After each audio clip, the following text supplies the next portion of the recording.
ल आज मनोविज्ञानको एउटा एकदमै रोचक र प्रभावशाली सिद्धान्तबारे कुरा गरौँ, अल्बर्ट बान्डुराको सामाजिक सिकाइ सिद्धान्त।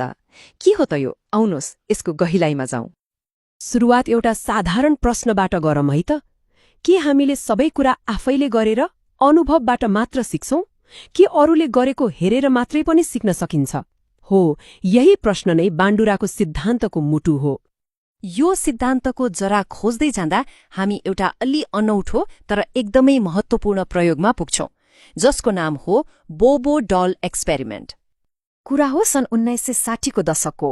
मनोवैज्ञानिक अल्बर्ट बान्डुरालाई एउटा जिज्ञासा थियो, साना केटाकेटीले आक्रामक व्यवहार जस्तै रिस, झगडा कसरी सिक्छन् त? यही कुरा बुझ्नका लागि उहाँले एउटा अध्ययन सुरु गर्नुभयो।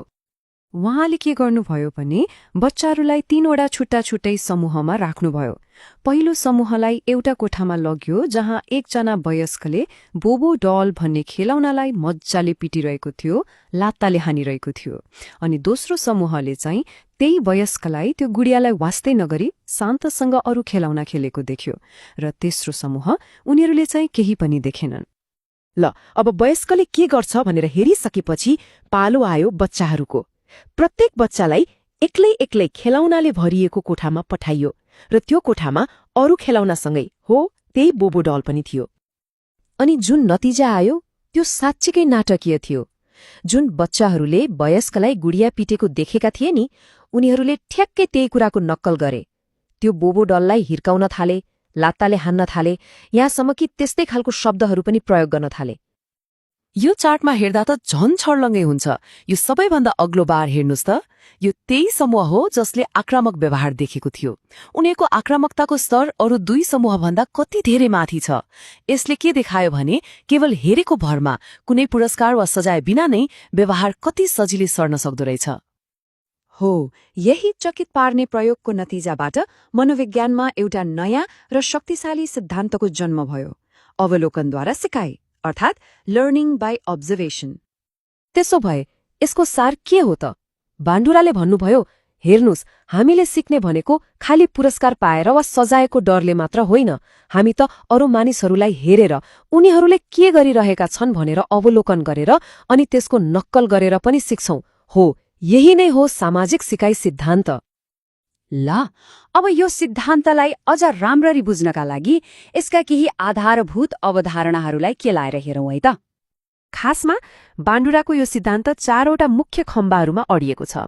पहिलो, अवलोकनात्मक सिकाइ। दोस्रो, प्रतिस्थापनात्मक पुनर्बल।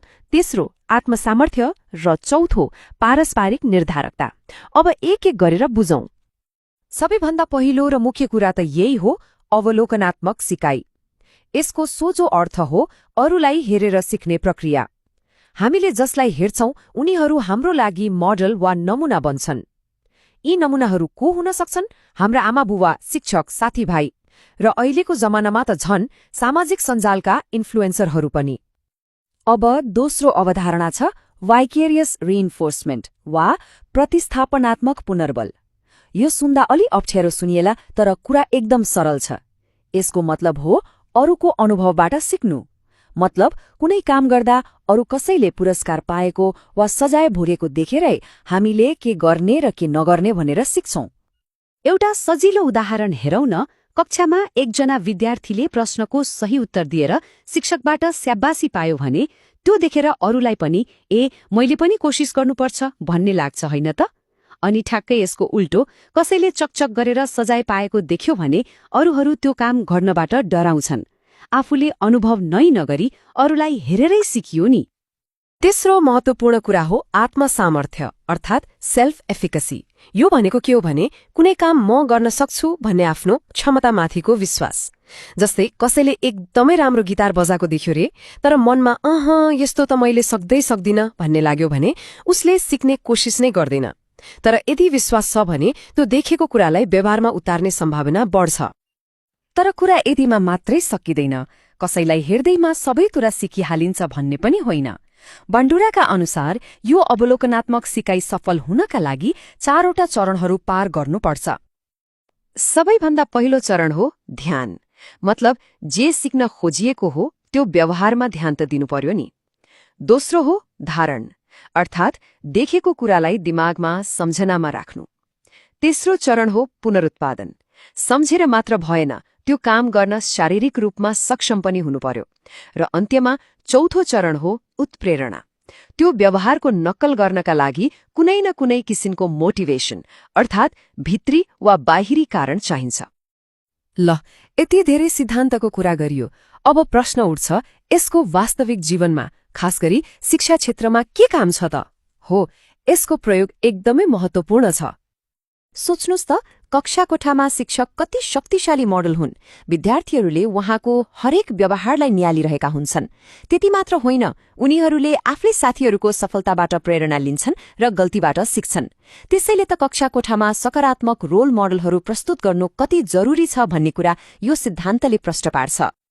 यो सिद्धान्तलाई अर्का एकजना महान मनोवैज्ञानिक जीन पियाजेको सिद्धान्तसँग दाँजेर हेर्दा अझ रमाइलो हुन्छ। पियाजेले के भन्नुहुन्थ्यो भने, बालबालिका भनेका साना वैज्ञानिक हुन्। उनीहरू आफैले छोएर, परीक्षण गरेर, अनुभवबाट सिक्छन्। तर बाण्डुराले आएर भने, एकछिन है, आफैले मात्र होइन, अरूले गरेको हेरेर पनि त कति छिटो सिकिन्छ। मतलब पियाजेको लागि सिकाइ एउटा व्यक्तिगत खोज थियो भने बाण्डुराको लागि यो एक सामाजिक प्रक्रिया थियो। अल्बर्ट बाण्डुरा आफैले आफ्नो सिद्धान्तलाई एउटा वाक्यमा कति सुन्दर तरिकाले समेट्नु भएको छ।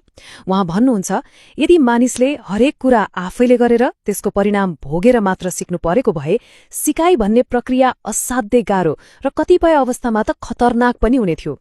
सोच्नुहोस् त, आगोले पोल्छ भनेर सिक्न आफै जल्नु परेको भए के हुन्थ्यो होला। र अन्त्यमा एउटा विचारणीय प्रश्न छोडेर जान चाहन्छु। यदि हामी, खास गरी बालबालिका र युवाहरू, अरूलाई हेरेरै यति धेरै सिक्छौं भने आजको यो सामाजिक सञ्जाल र इन्टरनेटको युगमा हाम्रो समाजका लागि सबैभन्दा शक्तिशाली नमुना वा मोडेलहरू को बनिरहेका छन् त? यो प्रश्नमाथि विचार गर्नुहोला।